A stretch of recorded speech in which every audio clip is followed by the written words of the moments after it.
And we're back for round 2 of the syllabus videos. I forgot to remind you in the last video that if you find I'm going too fast or too slow, and this is true of all the videos, not just the syllabus videos, you should be able to see in the bottom right hand corner of the video a gear. Let me see if I can show you on a YouTube video here.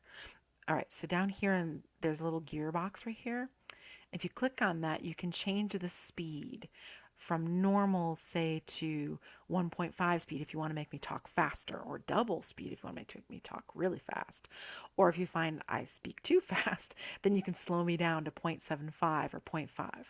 So you can vary it, and of course you can stop at any time and change it.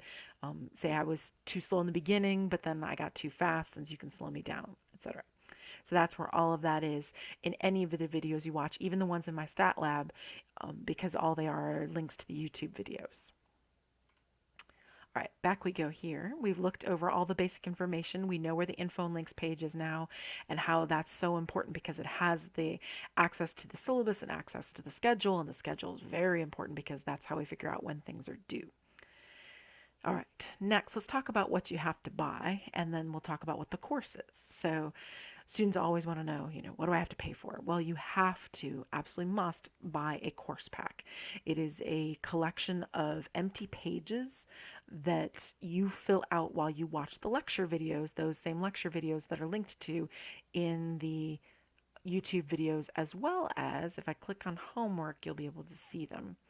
I have to go change the dates while I'm making this video, but because right now everything's past due. But right here you can click on the 2.1 lecture videos and you can see there are 2 videos that you must watch. And there they are. You can make the window bigger and you can watch those videos, etc.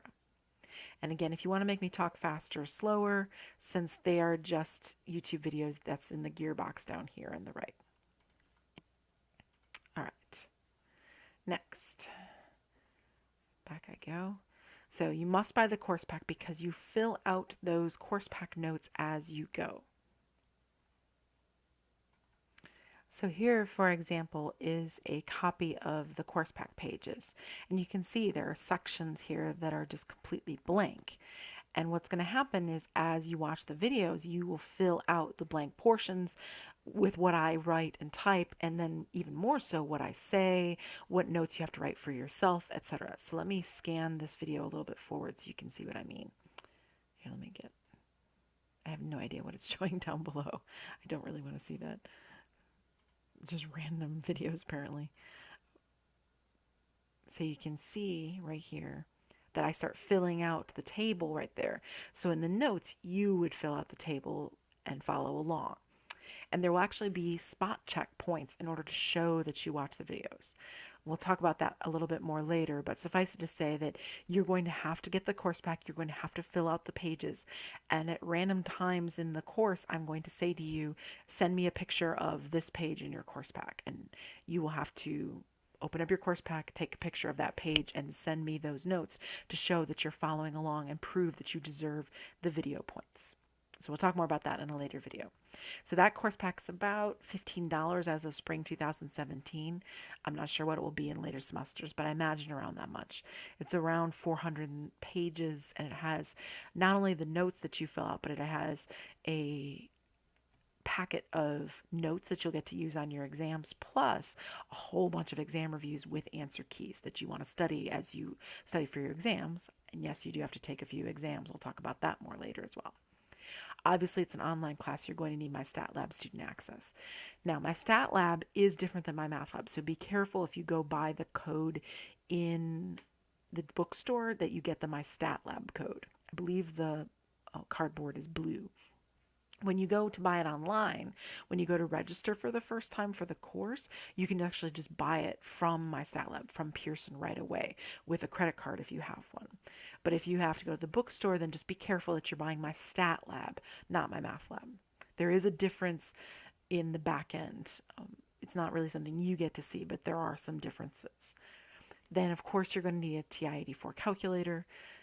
as listed in the course description. TI-83s are not good enough. They don't run the newest operating system. So you need an 84 and you actually need it to be updated. So if that might mean you have to either come to me to update or you have to go online to YouTube and look up how to update the calculator, because there are video tutorials that'll walk you through how to update it for free. But I can also do it for you if ever you come to my office hours. You cannot use an 89 or a 92 or an 83. You need a TI-84. I highly recommend going to pawn shops and disc traders, or disc traders is a local used game buyer and seller. There's one in Jackson, there's one in Lansing. There's several pawn shops downtown that I know students have bought calculators at before and sold their calculators when they're done at the end of the semester. So look around you or look on Craigslist, etc. But you need it pretty soon. You need it actually right away in week 1. So you don't want to wait to get it. You can also, of course, go buy a brand new one. That's always good too. So you're obviously also, since it's an online course, going to need a computer with internet access. You're going to need access to Mystatlab, obviously. You'll also need Excel at a couple points in the course, but you don't really need a full version of Excel. So if you want to use the version available on campus computers, that should be fine. You might be able to get away with the free version that all students have access to.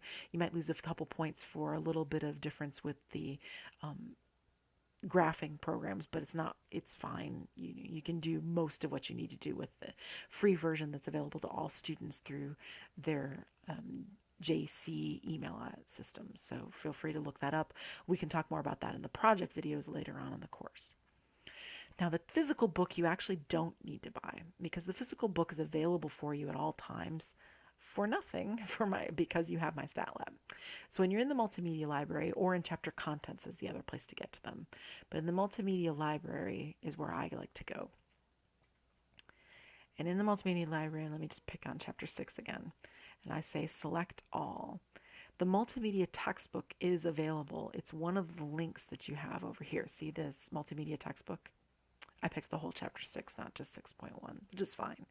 So you click on that and it will bring up the multimedia text, which is in many ways better than a physical book because it's more searchable, it's more interactive. You can highlight the pages online, you can print off a page here and there if you need to, but you can actually search for topics. You can click on different things. You can go, oh, I didn't want chapter 6, I wanted section 7.2, and you can click on 7.2 and it'll pop you right to the page. It has links to the videos for the sections.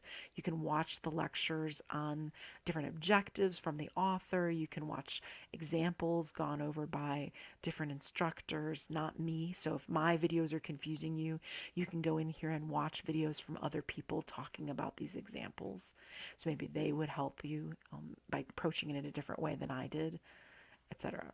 So all of that is available to you in the online text, as well as different applets, PowerPoint slides. You can have PowerPoint slides for different sections. Like I said, there are lecture videos for each of the sections, plus all sorts of extra videos for different sections. So there's a lot of extra help in here in the multimedia library that you don't have access to with a physical book, but you do have access to through Mystatlab. All right, now the course description. This is a basic intro course, so it's going to cover a wide variety of topics. We really cover the gamut. We cover descriptive statistics and inferential statistics. We have linear regression. We'll have hypothesis testing, confidence intervals, correlation and causation, and how they're not the same. Descriptive statistics is things like the mean, the median, the mode, but also things like graphs and standard deviation and how do you read a dot plot and a box plot, things like that. If you knew what all this was, quite frankly, you wouldn't be in the class. But you can see that you are going to be required to have a calculator as well as some access to Excel. But again, Excel is free for all Jackson College students as of spring 2017. And that's talked about more in a later video that is associated with Project 1. If the prerequisite is more than 2 years old, the math department recommends that you retake the course placement test because, quite frankly, if you've waited more than 2 years to take a math class, you tend to forget everything. So if you took Math 033, but it was 3 years ago, we highly recommend that you restudy and retake the course placement because if it's been a while, then students tend not to be as successful. Speaking of the prerequisites, you need to have a 2.0 or higher in either Math 033, which is the pre-statistics course, Algebra for Statistics, or Math 131 or higher. So Math 131 is intermediate algebra. Higher would mean pre-calculus, Calc 1, Calc 2, 139, which is college algebra. All of those courses would work as a placement into Math 133. Just note that Math 039 is not acceptable. I should say Math 130 or higher, because if you're coming out of Math 130, then you are also able to take Math 133. Math 030 and Math 039, neither one of those are acceptable prerequisites for are not acceptable prerequisites for Math 133. So if you took 030, then you really need to take 130, or you need to take 033. But we as a department highly recommend you take 130. That way you have a college level math course under your belt, and then you can come take 133. But 030 and 039 are not acceptable prerequisites for this course. All right, now this course again is full of all sorts of stuff that if you knew what all this was, you'd not necessarily be in the course.